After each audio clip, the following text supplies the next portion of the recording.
ঢাকা একটি মসজিদে আসরের নামাজ শেষ করার পরপর ইমাম সাহেব জানালেন, জানাজার নামাজ আছে, সবাই যেন একটু অপেক্ষা করি। হাদিস আবার জানাজার নামাজ পড়তে উৎসাহিত করা হয়েছে। জানাজার নামাজ মানে নিজের জন্য একটা শেফল রিমাইন্ডার, তাই হঠাৎ মনে হলো জানাজার নামাজটা পড়ে যাই। ইমাম সাহেব জানালেন, একজন মহিলা মারা গিয়েছেন, ভদ্র মহিলা স্বামী আপনাদের উদ্দেশ্য করে কিছু কথা বলবেন। একজন সত্তরোদ্ধা বয়স্ক লোক, সাদা পাঞ্জাবি পরা, দাড়িগুলো দবদবে সাদা। ভদ্রলোক শুরু করলেন, আসসালামু আলাইকুম। আপনারা হয়তো আমাকে চিনবেন না, আমি এলাকাতে নতুন এসেছি। আমার স্ত্রী আজ সকালে ফজরের নামাজ পর আল্লাহর কাছে চলে গেছেন। আমরা একসাথে গত ৪৫ বছর ধরে সংসার করছি। একটি ছোট সরকারি চাকরিতে আমার সংসার জীবন শুরু করছিলাম। সারা জীবন চেষ্টা করছি সৎ পথে আয় করার জন্য। আল্লাহর কসম খেয়ে বলতে পারি, আমি জীবনে কোনোদিন অসৎ পথে আয় করিনি। সৎ থাকার কারণে আয় ছিল খুবই সামান্য। আমাদের ৩ ছেলে ২ মেয়ে। গ্রামের বাড়িতে বাবা মাকে কিছু টাকা পাঠাতে হতো। কখনো কখনো মাস শেষ হওয়ার আগেই আমার বেতনের টাকা ফুরিয়ে যেত। আমার সহকর্মীদের মধ্যে আমি ছিলাম সবচেয়ে গরিব, কিন্তু আমার স্ত্রীর কারণে এটা কখনোই আমি উপলব্ধি করতে পারিনি। আমার স্ত্রী যে কিভাবে সবকিছু ম্যানেজ করত, একমাত্র উনিই জানতেন। আমার সাধ্যের বাইরে জীবনে কখনো কোনোদিন কোনো কিছু আবদার করেনি। জীবনও কখনো আমাকে এটা বলেনি যে আপনি আমাকে এটা দিলেন না, ওটা দিলেন না। কখনো আমাকে আমার সামর্থ্য নিয়ে কষ্ট দেয়নি, কথা বলেনি।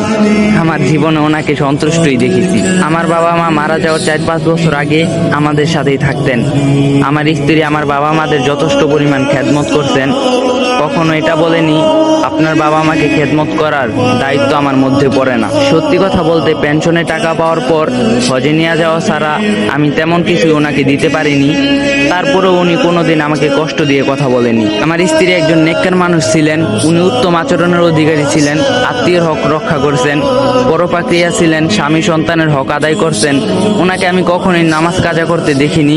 আজীবন পর্দা রক্ষা করে চলতে দেখছি। উনি ধৈর্যশীল ছিলেন এবং অল্পতেই সন্তুষ্ট ছিলেন। এক নাগারে কথাগুলো বলে ভদ্রলোক একটু দুম নেওয়ার জন্য থামলেন।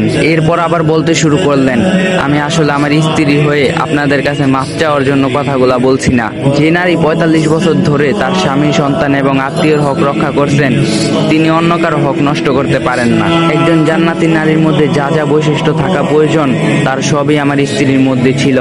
ইনশাআল্লাহ আল্লাহ ওনাকে জান্নাত নসিব করবেন। আমি নিজে জান্নাতে যেতে পারবো কি না আমি জানি না। আপনারা শুধু এই দোয়াই করবেন, আমি যেন আমার স্ত্রীর সাথে জান্নাতে একত্রিত হয়ে যেতে পারি। আর আপনারা সাক্ষী থাকেন, আমি আমার স্ত্রীর উপর পুরোপুরি সন্তুষ্ট।